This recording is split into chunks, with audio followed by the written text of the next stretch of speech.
হয়, এই মুহূৰ্তত মই উপস্থিত আছোঁ টিহু বুঢ়াদিয়া নদীৰ পাৰত।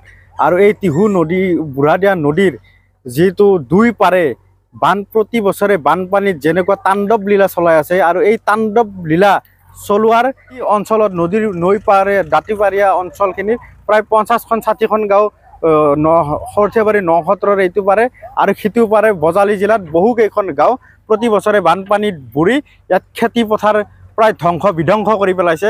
এই জমৰ যন্ত্ৰণা খুৱাই আছিলে। আৰু এই সমূহ আমি প্ৰতি বছৰে এনেকুৱা ধৰণে আমি একদমৰ জৰিয়তে প্ৰিণ্ট মিডিয়াৰ জৰিয়তে আমি চৰকাৰ প্ৰশাসনলৈ এই মথাউৰিসমূহ নিৰ্মাণ কৰাৰ কাৰণে আমি আহ্বান জনাই আছিলোঁ।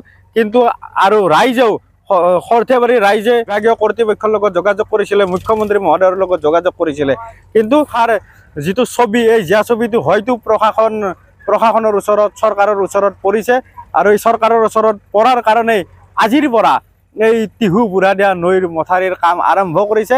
আৰু এই টিহু বুঢ়াদিয়া নৈৰ যিটো কাম আৰম্ভ হোৱাত ইয়াৰ ওচৰৰ ৰাইজে অত্যন্ত উৎফুল্লিত হৈ পৰিছে। প্ৰভু প্ৰেমানন্দ ঠাকুৰক ধন্যবাদ জ্ঞাপন কৰিছে, আৰু লগতে মুখ্যমন্ত্ৰী মহোদয়ক ধন্যবাদ জ্ঞাপন কৰিছে। আমি পোনপ্ৰথমে মোৰ সতীৰ্থ সাংবাদিকক ইয়াৰ স্থানীয় এগৰাকী ব্যক্তি আছে মোৰ কাষত, স্থানীয় ব্যক্তিগৰাকীৰ কাষৰ কিছু অনুভৱ আৰু তেখেতে কি কয় জানিবলৈ বিচাৰিছোঁ। এই টিহু বুঢ়াদিয়া নদীটো প্ৰত্যেক বছৰে প্ৰায় 18 বছৰ ধৰি এই অঞ্চলত জ্বলা যন্ত্ৰণা খুৱাই আছে। আপুনি এটা কি ক'ব? কাম আৰম্ভ হৈছে।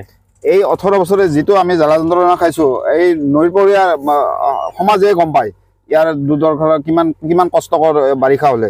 গতিকে এইখিনিতে আমি ক'ব বিচাৰোঁ, যিটো কাম আজি ৱাটাৰ ৰিচাৰ্জে আৰম্ভ কৰিছে, অশেষ ধন্যবাদ দিছোঁ। ইয়াকে আমি ধন্যবাদ দিব লাগিব প্ৰেমানন্দ প্ৰভুক।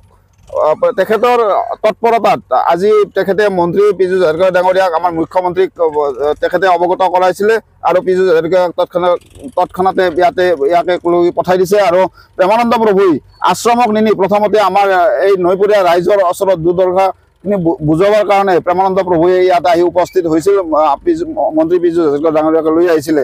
গতিকে অশেষ ধন্যবাদ দিছোঁ প্ৰেমানন্দ প্ৰভুক, মন্ত্ৰী পীযুষ হাজৰিকা ডাঙৰীয়াক অশেষ ধন্যবাদ দিছোঁ।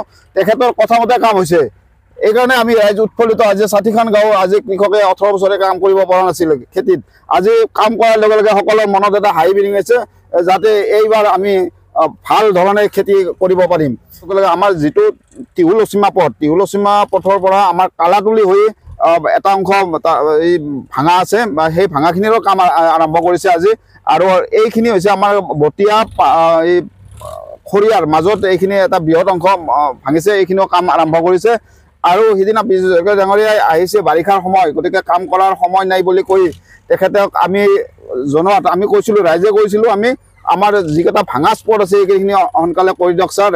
তেখেতে কথামতে কাম তেখেতে কৰি দিম বুলি কৈছে। আৰু আজি 3 দিনৰ ভিতৰত তেখেতে কি বুলি কয় আমাৰ কামখিনি কৰি দিয়াত সহায় কৰিছে।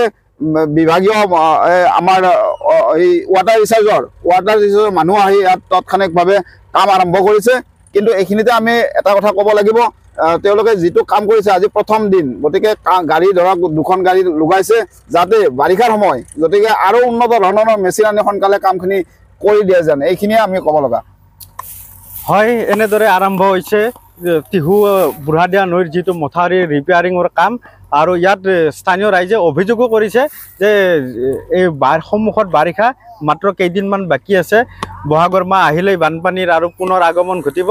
গতিকে বিভাগীয় কৰ্তৃপক্ষই যাতে অতি সোনকালে এই কামখিনি সমাপ্ত কৰি ৰাইজৰ দুখ দুৰ্দশাৰ যিটো এটা গুৰুত্ব, এই গুৰুত্ব প্ৰদান কৰিব বুলি বহু ৰাইজে অধীৰ আগ্ৰহেৰে বাট চাই আছে।